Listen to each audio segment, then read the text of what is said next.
সারাদিন পর এখন বাজে 3টে। তো এই 3টের সময় খেতে বসেছি। আর রান্না করার পরে তোমাদের দাদাভাই আর ছেলেকে খেতে দিয়েছি, ওরা খেয়ে নিয়েছে আগে। কিন্তু আমি একটু খেতে লেট করলাম বলতে আমি স্নান করলাম রান্না করে। তো স্নান করে তারপরে যে একটু ফোনে কাজ করছিলাম, ফোনে কাজ করার পর এখন খেতে বসেছি। তো আমি এখন বসে বসে একাই খাচ্ছি। কী করবো, ছেলে আর ছেলের বাবা তো আগে আগে খেয়ে নিল, আমার জন্য ওয়েট করলো না। তো আমি এখন একা বসে বসেই খাই। তো আজকে তো পাট শাক রান্না করেছি, আর করেছি আলু ভাজা আর কুমড়ো আলুর নিরামিষ এই রান্না করেছি। আর এখন এই যে আমের চাটনি দিয়ে ভাত খাচ্ছি। কালকে করেছিলাম আমের চাটনি, তো কিছুটা আছে আমের চাটনি, তো এখন এটা দিয়ে ভাত খাবো। গরমের সময় একটু চাটনি পেলে, টক কিছু পেলে বেশ ভালোই লাগে খেতে।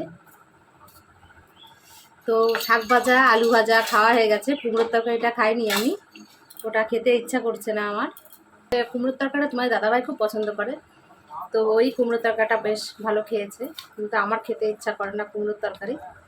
যদি একটু চিংড়ি মাছ হয় কুমড়োর তরকারির সঙ্গে তাহলে একটু খেতে ইচ্ছা করে, তাছাড়া নিরামিষ খেতে ইচ্ছা করে না কুমড়োর তরকারি। তো এই কারণে আমি খেলাম না, আমি এখন একটু আগ দিয়েই ভাত খাবো।